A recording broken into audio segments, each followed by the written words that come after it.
The book of Revelations really put the icing on the cake for me. Apparently, there's a war that's gonna break out in heaven. Yes, a war in heaven. And do y'all know who is fighting in this war? It's a war of angels against dragons. Yes, I said dragons. Do y'all know what dragons are? Dragons are mythical creatures. And for technicality's sake, what does it mean to be mythical? It is referring to the characteristics of a myth. Follow me. The book starts with a talking snake. The book ends with a war against dragons and angels. Light bulbs should be going off right now.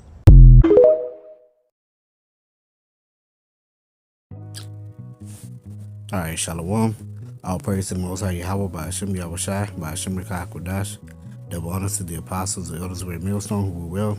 Peace and salutation to you, brothers over there, push this word in truth and sincerity. Alright, back with another lesson here. This is gonna be entitled Is the Bible a fable or is it mythical? Okay, is the Bible a fable or is it mythical? And just straight off the top, the answer is no. Okay, but people don't understand a lot of the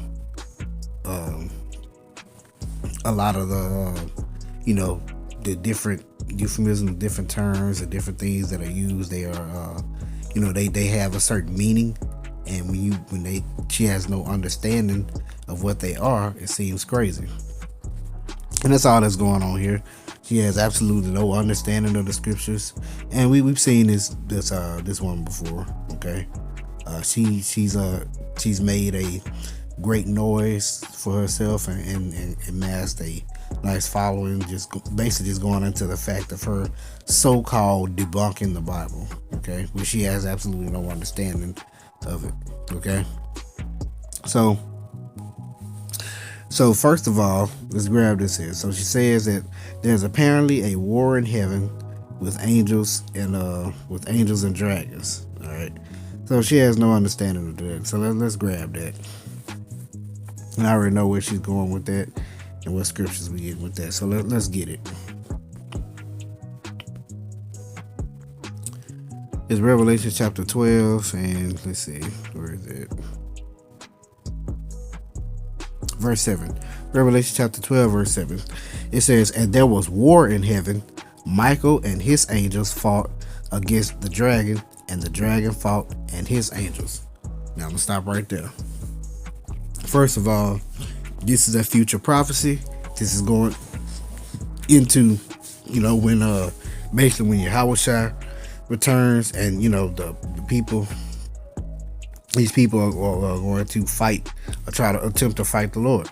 Okay, that's why they're setting up this space force. That's why these a lot of things are being set up in the earth. Okay, now even when you go into the word angel, it means an ambassador or a messenger, the Most High. Okay, or basically like a representative.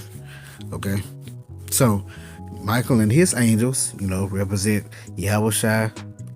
Not Yahushua, Michael and the other angels that came with him, and then the dragon and his angels, which are the spiritual demon Satan and his counterparts on the earth, which goes back to Esau. Okay, Esau and his followers. Okay, and it says, and they fought in the heavens. Okay, the skies of heaven, the spaces of heaven. Okay, and prevailed not, neither was their place found anymore in heaven. Okay, so they didn't win the battle. They were not only knocked out of the sky, but they neither was found any more place in heaven, meaning their rulership was taken off from under them. Okay, Esau Edom's rulership was taken down. Verse 9. And the great dragon was cast out, that old serpent. Let's give you a hint. So that old serpent, which is we're talking about back in the garden, called the devil and Satan, which deceiveth the whole world, he was cast out into the earth, and his angels were cast out with him. Right? So he and all his followers, they all fell. Okay. Now let's grab that account in Second Ezra.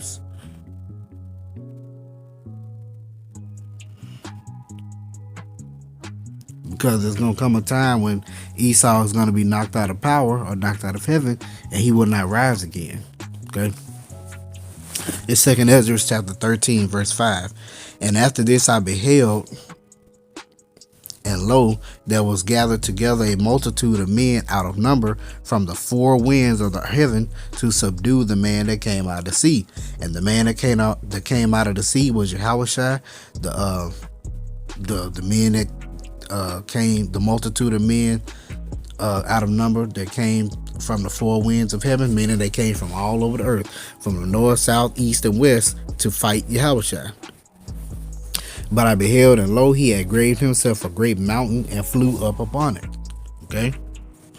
But I would have seen the region or place where out the hill was graven, and I could not. Okay. So think about you see a chariot. You see a chariot in the sky, and you look up, and you literally don't see an end to it. You just see like it looks like it goes on forever. That's what Ezra was describing here. All right, verse 8. And after this I beheld, and lo, all they which were gathered together to subdue him were sore afraid, and yet there is fright. So yeah, they was afraid, but the Lord gonna put the spirit on them to continue to fight.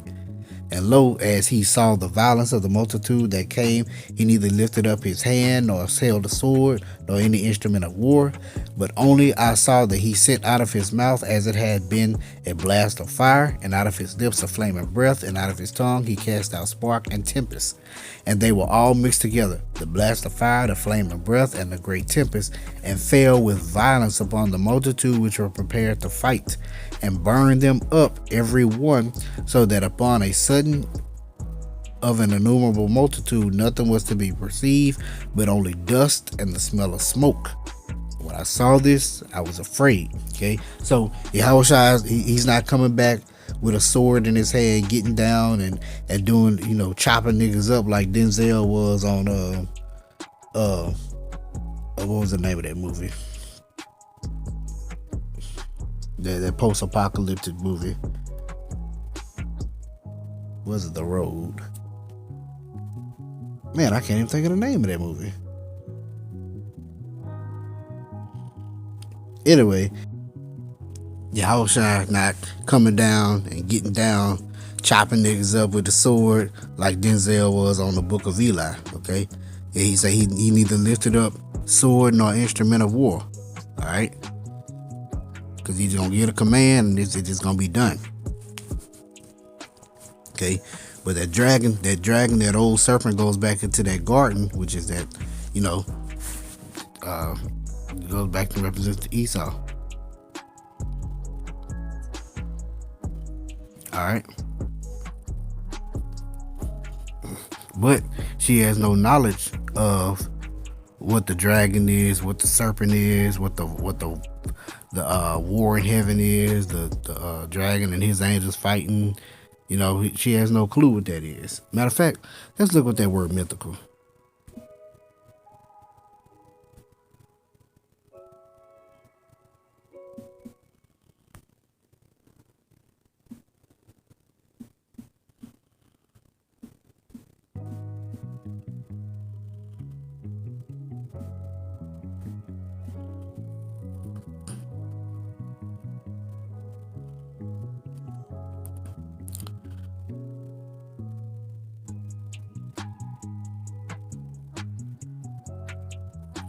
It says occurring in or characteristic of myths or folk tales. Give me a little more than that now.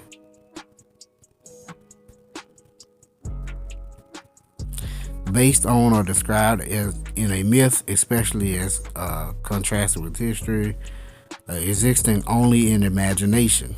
That's why she said that dragons are a myth. Because, once again, she doesn't believe in the scriptures. She believes that it's just a made-up book or it's only an imagination. All right.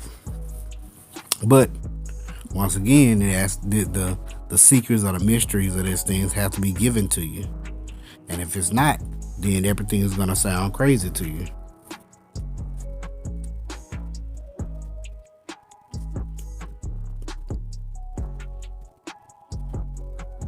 It's Luke chapter 8, verse 9. And his disciples asked him, saying, what might this parable be? And he said, unto you it is given to know the mysteries of the kingdom of the Most High, but to others in parables. Why? That seeing they might not see, and hearing they might not understand. Okay? So the Lord didn't want everyone to get it. He literally wanted it to be a mystery to most people. So the reason why you can't understand the Bible, or you think it's so, so mythical and it's all these different things, then you just can't get it. It's that simple. Amos 3:7. Surely the Lord power will do nothing, but he revealeth his secret unto his servants, the prophets. Okay? Before the Lord does anything in the earth, he sends his prophets out to prophesy of it, and then he does it. So, but his secrets are reserved to the prophets. Okay, and if you're not the prophet, or the Lord don't allow you to get it, you're not going to get it. Okay. So with that being said, you're just not gonna get it if the Lord don't want you to get it. All right. But yeah, it's just another quick lesson on that. So I hope you call Allah Yahweh Bashem Al Shai Bashem Dash. Hope you're edified. Shalom.